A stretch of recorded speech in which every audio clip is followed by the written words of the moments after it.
I've always valued peace and privacy. That's exactly why I moved out here, away from city traffic, away from the noise, and especially away from nosy neighbors. My house sits on 10 acres of land, surrounded by trees, hills, and most importantly, a quiet little lake that reflects the sunrise better than any painting ever could. That lake is mine. It's fully on my property, and sitting at the far end of it is my dock. I built it myself. Every plank, every nail. It's my place to breathe, to think, to be alone. At least it used to be. It all started one Thursday morning. I had just poured a coffee and stepped outside when I saw her, a woman I'd never spoken to, standing at the end of my dock with a fishing rod in her hands like she owned the place. At first, I thought maybe she was lost, or maybe she didn't realize she was trespassing. So I called out, waved politely, and walked toward the lake. She didn't even turn around. As I got closer, I said, "Good morning. That dock's on private land." Still no response. Just a slight flick of the wrist as she cast her line again. I could feel the heat rising in my chest, but I kept calm. I asked her if she lived in the HOA neighborhood across the road, and that's when she finally looked at me. She gave me a look, one of those smug, dismissive glances people give when they don't respect you. "Yes," she said, "and I have every right to fish here." Now, I knew that wasn't true. I've got the property lines, the county maps, and the deed to prove it. That dock, that lake, and the land around it, all mine. But she stood there like I was some kind of idiot for even questioning her. I explained to her, calmly, that the dock is private. I even offered to show her the documents. She rolled her eyes and told me, "You can't own nature." Then she turned her back to me and kept fishing. I wasn't in the mood for a scene, so I went back to my house. I figured maybe she was just bold the first time. Maybe she'd realized she was wrong and never come back. But I underestimated her, because the next morning, there she was again.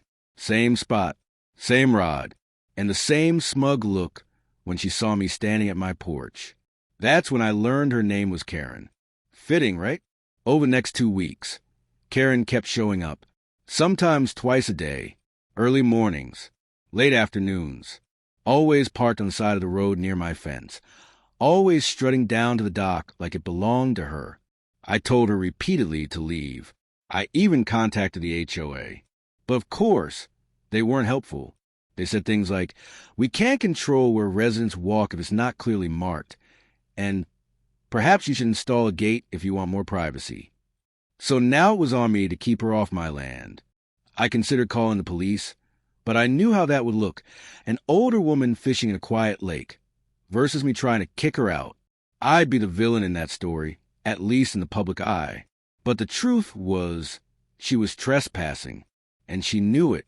She just didn't care. It was the entitlement that got to me more than anything. She acted like my land was public property, like I didn't count, like her fishing hobby mattered more than my right to peace. And every time I saw her car parked near my gate, every time I watched her walking down the water without a care in the world, I felt something twist in my gut. I knew I had to do something. Not something violent, not something illegal, but something smart. Something that would make her think twice before stepping foot on my dock again. I started looking at the dock differently, looking at where the support beams were, how the boards connected underneath. I had built it strong, but I also knew where its weak points were. And I knew I could make it just a little less stable, not dangerous, just soft enough, just enough to teach her a lesson the lake would help deliver. After deciding I needed to take matters into my own hands, I spent several days quietly planning. It wasn't about revenge. It wasn't about making a big scene. It was about respect for my property and for the simple right to enjoy my own space without someone else acting like they owned it. Karen had crossed the line one too many times, and now it was time she faced the consequences. I started by watching, not in a creepy way, but carefully. I noticed when she usually came down to the dock, most often early mornings or just before sunset. She liked the quiet times, when fewer people would notice. That gave me a chance to make my move when she least expected it. The dock itself wasn't huge. It stretched maybe 15 feet into the lake, with thick wooden planks held up by strong beams underneath. Over the years, I had maintained it, fixed loose boards, and even painted it twice. It was solid and safe, or so I thought. What I realized was that the dock had one section underneath, close to the middle, where a few beams had rotted slightly from moisture. Not bad enough to collapse under normal use, but enough that if someone stood there and shifted their weight just right, it might give way. That's where I planned to focus. But I didn't want to be careless. Safety was important. I didn't want Karen to get hurt. Just a little scare. A surprise that would make her think twice about barging onto my property again. I took my time loosening a few screws and nails, making sure the plank would be unstable but wouldn't snap off entirely or cause injury. It was a delicate balance. Over the next few days, I went about my usual routine but kept an eye on Karen's movements. Her routine hadn't changed. Every morning, her car would appear on the roadside, and she would stroll down to the dock, fishing pole in hand. Sometimes she chatted with other neighbors or waved dismissively at anyone who questioned her. She was convinced she was untouchable. One morning, I noticed her arriving earlier than usual, just as the sun was rising. The lake was calm, the mist hovering just above the water's surface.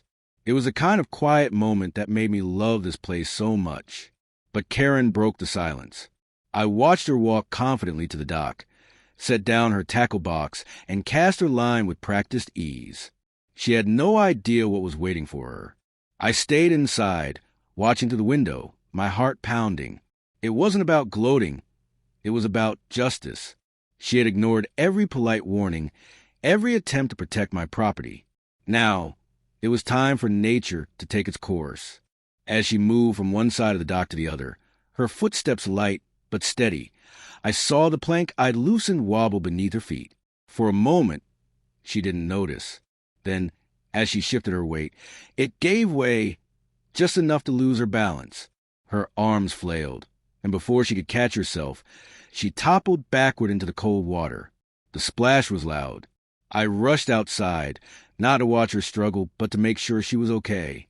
Thankfully, the lake here is shallow near the dock, and she popped back up immediately, coughing and sputtering but otherwise unharmed. She scrambled onto the dock, soaked and shocked. Her fishing gear lay scattered on the wooden planks. For a moment, she just stared at me, wide-eyed and speechless. I didn't say a word. I didn't need to. The look on her face said it all. After pulling herself together, Karen climbed out of the water, drenched and embarrassed. She glared at me with a mixture of anger and disbelief. I calmly told her, "This dock is private property. You've been warned. It's time you respect that." She muttered something under her breath and stormed off, dripping and defeated. The next day, I found a few angry notes stuck to my front door. Karen wasn't happy, obviously. She claimed I had set a trap and acted maliciously. I didn't deny it, but I also knew the law was on my side. I hadn't hurt her. I just made sure she understood that my property was off limits. What surprised me was how quickly the other neighbors reacted. Some called me, expressing support and relief that someone was finally standing up to Karen. Others quietly thanked me for putting an end to her constant trespassing. Even the HOA sent a polite, if vague, email reminding residents about property boundaries and common courtesy. It was clear Karen's antics weren't welcome. After the incident, Karen never returned to my dock. Her car didn't appear by my fence anymore. And the lake? Well, it returned to being the peaceful place I loved, the place where I could fish, relax, and enjoy my property without worry. Sometimes, standing up for yourself means making tough choices. In my case, it meant letting nature and a little patience do the talking. The lake, my dock, and my peace were finally mine again. After that day, things around the neighborhood shifted in ways I hadn't expected. Word got out quickly about Karen's unexpected swim. I heard whispers and saw knowing looks whenever I walked down the street. People who once avoided me now gave nods or even smiled. It was as if my little stand had shaken up the usual balance, and folks were quietly rooting for me. But with that support came new challenges. Karen didn't disappear quietly. Oh no, she made sure everyone knew she was angry. She started showing up at HOA meetings, loud and demanding. Her voice cut through the room as she complained about harassment and property sabotage. She claimed her fall was an accident, but she painted me as some kind of villain, someone out to get her just because she dared to enjoy the lake. The HOA, which had been mostly indifferent before, suddenly had a new reason to act. They called me in for a meeting, hoping to settle things before it escalated further. I wasn't worried. I had done nothing wrong, and my rights were clear. But I also knew the HOA was just trying to keep the peace on the surface, even if that meant bending the rules for Karen. At the meeting, Karen was loud and persistent, demanding I pay for emotional distress and damage to her fishing gear. I listened calmly, letting her words fill the room. Then I presented my case. The property deeds, the clear boundaries, the repeated warnings I had given her. The HOA tried to mediate, but it was obvious they were reluctant to go against a vocal resident. Still, the facts were undeniable. As the weeks went by, Karen's visits to the meetings grew more frequent and more aggressive. She rallied a small group of neighbors who either sympathized with her or just wanted to see some drama unfold. But many others remained silent, unwilling to take sides publicly, but glad someone was standing up for property rights. Meanwhile, I focused on maintaining my land and enjoying my lake. I fixed the dock properly this time, making sure it was stronger than ever. I installed a simple but clear private property sign near the entrance to the dock. Nothing flashy, just a firm reminder. Surprisingly, after all the fuss, that sign worked better than any argument. One afternoon, as I was fixing the dock, a couple from down the street came by. They were kind and straightforward, expressing their support quietly. They said they had seen Karen's behavior escalate over the years, how she pushed boundaries not just with me, but with others too. It wasn't just about fishing.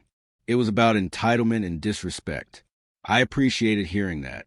Sometimes, you don't realize how many people are dealing with the same frustration until someone finally breaks the silence. Karen, however, didn't give up easily. She started leaving notes on my door, sometimes polite but mostly angry, accusing me of bullying and threatening her. One note even suggested she was going to file a formal complaint with the county. I knew she was grasping at straws, but I stayed calm. I made sure to keep a record of every note, every interaction, just in case. One day, I got a letter in the mail from a lawyer representing the HOA. They were requesting a meeting to discuss community relations and to find a peaceful resolution. I saw it as a chance to finally bring closure.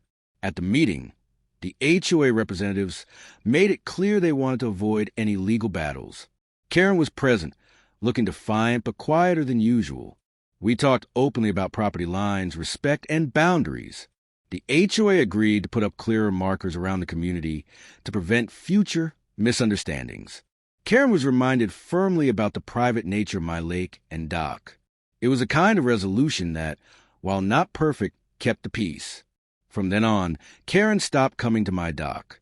I haven't seen her fishing there since. The lake was peaceful again. The dock was safe and mine. And I learned a lot about standing my ground without losing control. This whole ordeal taught me something about boundaries, not just physical ones, but personal ones too. Sometimes people push until you push back. And when you do, it's not about making enemies. It's about making sure everyone understands where the line is. I never wanted to hurt anyone, just to protect what was mine. And sometimes a little firmness goes a long way. The neighborhood slowly returned to normal, but with a new respect quietly earned. People realize that respect isn't given. It's earned, and it must be maintained. And as for Karen, well, she learned that some lakes aren't for everyone. After the HOA meeting, life settled into a quieter rhythm, but I stayed alert. Karen's stubbornness was well known by now, and I wasn't about to let my guard down. The dock was fixed, the sign was up, and the neighborhood seemed to understand where the lines were drawn. Still, I couldn't shake the feeling that Karen was watching, waiting for another chance to push boundaries. One evening, as the sun dipped low and the sky turned orange, I noticed her car parked unusually close to my gate. It wasn't her typical spot near the roadside, but right at the entrance to my property. My heart raced for a moment. Was she planning something new? I grabbed my phone and stepped outside to get a better look. Karen stood near the fence, holding what looked like a fishing net and a smug smile.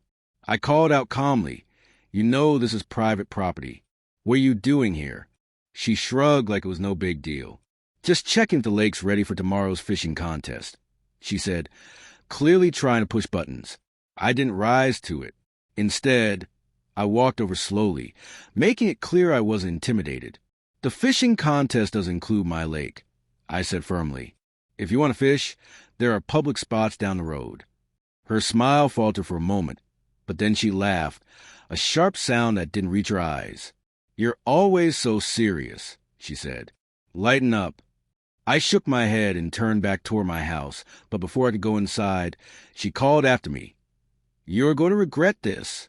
That night, I double-checked all the locks on my gates and walked around the property, making sure everything was secure. The lake and dock had become more than just my favorite spot. They were a symbol of standing up for what's mine. The next few days passed without incident, but the tension lingered in the air. Then, early one morning, I found my gate's lock had been tampered with. Not broken, just loosened enough to send a message. Whoever did it wanted me to know they were there, watching. I reported it to the HOA, but their response was slow. They suggested I consider installing security cameras or hiring a private guard. Neither felt like a perfect solution. I didn't want to turn my peaceful home into a fortress, but I needed to protect my property. I decided to take matters into my own hands. I installed a few discreet security cameras around the dock and gate areas, not to spy on neighbors, but to have evidence if anything happened again. It wasn't long before the cameras caught movement late at night, a shadowy figure near the dock, moving carefully, probably trying not to be seen. The next day, I shared the footage with the HOA. Karen denied everything, but the proof was clear. The board warned her officially, threatening fines for trespassing and vandalism. Still, Karen pushed back. She complained about privacy invasion, accusing me of overreacting. But the neighbors, seeing the footage, mostly sided with me. Many had grown tired of her antics and were relieved someone was finally holding her accountable. One afternoon, I got a call from a neighbor who had seen Karen near the lake again, this time with a group of friends, talking loudly and leaving trash behind. I drove over, caught them in the act, and reminded them firmly about the property rules. They grumbled but left without much trouble. I made sure to document everything, dates, time, conversations, just in case the situation escalated. Weeks passed, and Karen's visits became less frequent. The cameras and clear warnings worked. The neighborhood started to respect the boundaries again, and the peace I once enjoyed slowly returned. But this whole ordeal made me realize something important. Property disputes aren't just about fences or signs. They're about respect and boundaries in our daily lives. When someone ignores those lines, it affects the whole community. Standing up to Karen wasn't easy. It took patience, strategy, and sometimes a little firmness. But in the end, it was about protecting my space and teaching that respect is earned, not assumed. I learned that sometimes the best defense isn't confrontation. It's being prepared and showing you won't be pushed around. The lake and dock were my sanctuary, and I wasn't going to let anyone take that away again. Not long after things seemed to calm down, I noticed something else that caught my attention. The quiet mornings at the lake started to feel different, like someone was lurking nearby, waiting for an opportunity. One day, while sitting by the water, I spotted a figure in the distance, just beyond the tree line. It was Karen. She wasn't on the dock this time, but she had her fishing gear, and she was setting up on the far side of my property, clearly ignoring the private property signs. I stood up slowly and called out, "Karen, this is private land. You're not allowed here." She looked up, surprised, but gave me a cheeky grin. "Relax. I'm just enjoying nature," she said. "Don't be so uptight." I shook my head. It's not about being uptight. It's about respect. You can't just walk onto my land whenever you feel like it. She rolled her eyes and packed up her things quickly. Fine, she muttered. "But you're overreacting." That was typical Karen. Never admitting she was wrong, always acting like the victim. But her presence on my land without permission was a constant reminder that this wasn't over. A few days later, I found footprints leading to the edge of my property near the lake. They weren't subtle, big, heavy boots making their way across the grass. I followed the tracks and found some broken branches and trash tossed carelessly near the water's edge. It was clear someone had been there recently, and they weren't careful. I collected the trash, feeling frustrated. This wasn't just about fishing anymore. It was about someone disregarding my property and treating it like it didn't matter. I sent a polite but firm letter to the HOA, detailing the trespassing and damage, and requested that they address the issue seriously. The HOA responded slowly, but finally, they scheduled a meeting to discuss the growing tensions. I prepared my case carefully, gathering photos, notes, and the security footage that had caught Karen's nighttime visits. At the meeting, Karen showed up with her usual bravado, trying to twist the story in her favor. She claimed the signs were confusing and that she had every right to access the lake because it was a community amenity. But I had documents proving the lake and dock were on private property, not part of the HOA's shared areas. The HOA board seemed torn. Some members sympathized with Karen's complaints, wanting to avoid conflict. Others understood my position and the importance of protecting private land. After hours of debate, the board voted to place clearer boundary markers and issue a formal warning to Karen about trespassing. But even with those measures, Karen's behavior didn't completely stop. One afternoon, I caught her again near the dock, this time with a camera crew. Apparently, she was filming a documentary about community rights or some such thing. I told her firmly she was trespassing and that filming on private property without permission was not allowed. She argued, shouted, and tried to make it a public issue. But I stood my ground, reminding her of the property lines and the warnings. Eventually, she packed up and left, but not without threatening legal action. That incident made me realize Karen wasn't just about fishing anymore. She wanted to stir up drama, to paint herself as a victim, and to pressure the HOA and me into backing down. I knew I had to be ready for anything. I started consulting with a property lawyer, just to understand my rights better and to prepare for any legal battles. It was frustrating to have to go that far, but it gave me peace of mind. Knowing the law was on my side made it easier to stand firm. Meanwhile, I kept maintaining the lake and dock, making improvements and keeping everything in top shape. I wanted to enjoy my property without fear, and I wanted others to see that I wasn't going to back down. Some neighbors began reaching out to me, quietly thanking me for standing up to Karen. Many were tired of her antics, but afraid to speak out themselves. It was encouraging to know I wasn't alone.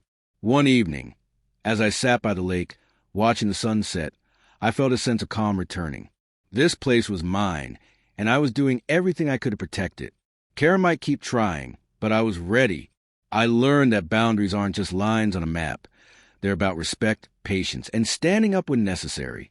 It's about protecting what you love, even when it's hard.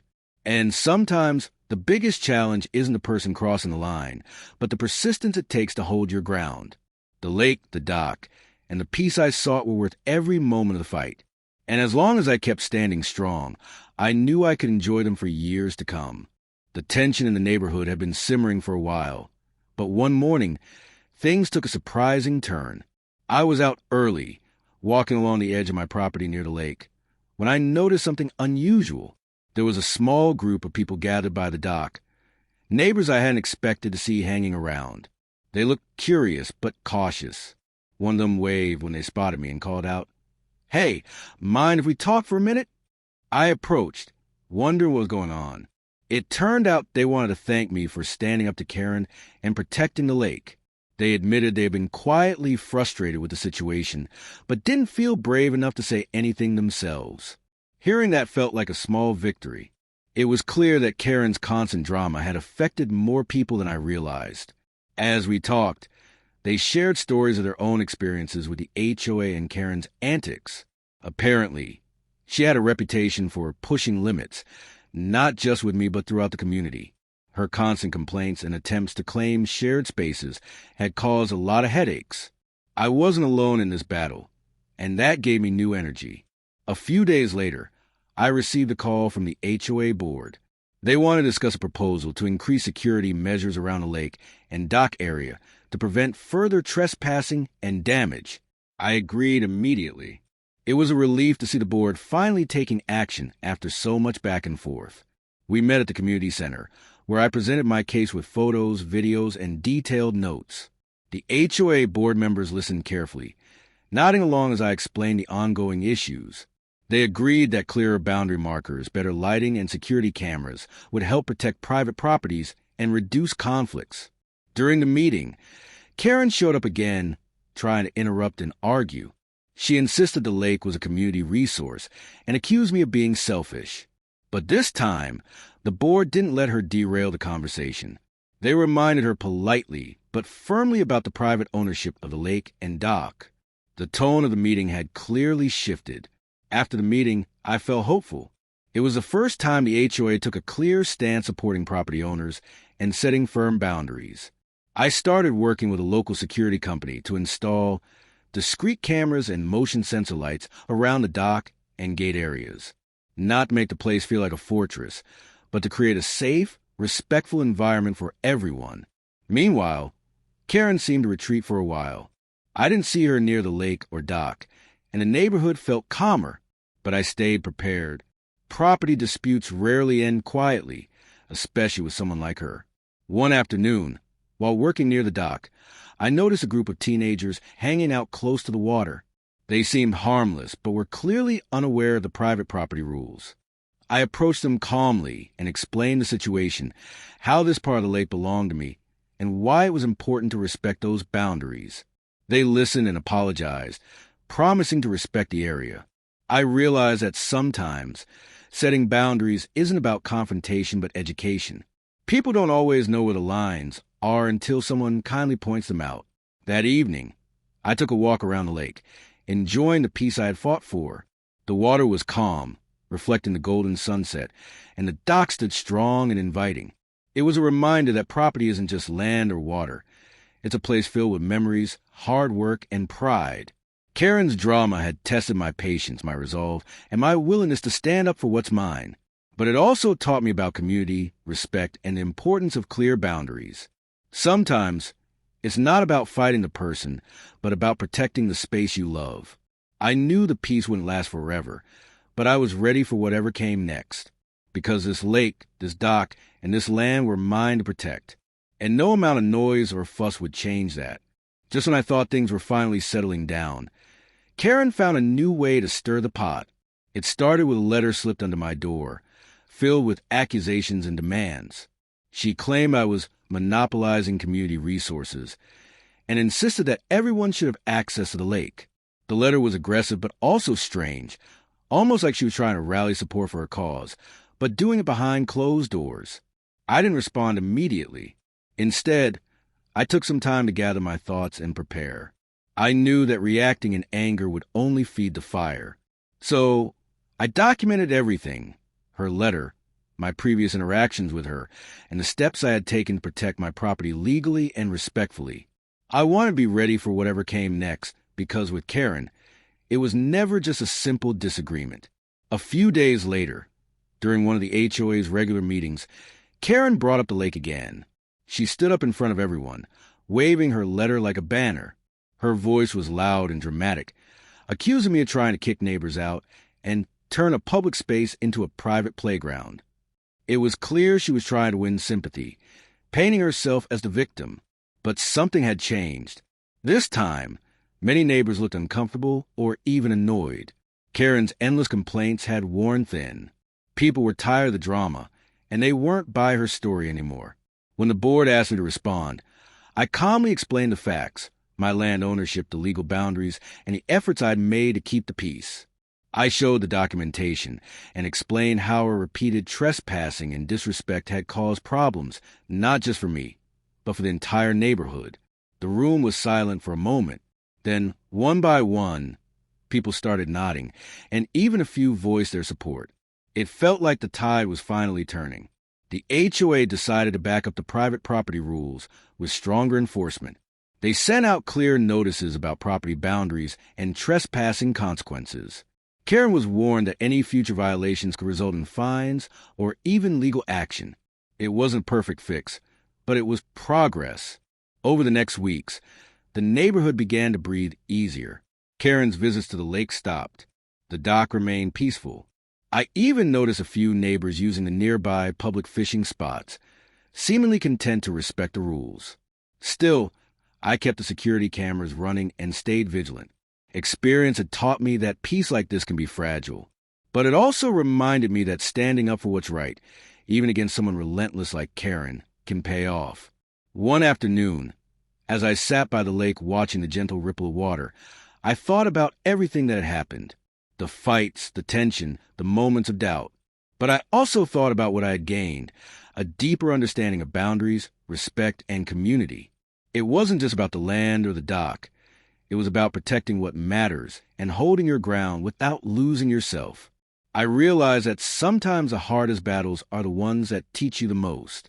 And sometimes the peace that follows is worth every moment of the fight. The lake was quiet now, the dock solid beneath my feet. This was my space, my sanctuary. And I knew that no matter what came next, I was ready, because this was more than property. It was my home,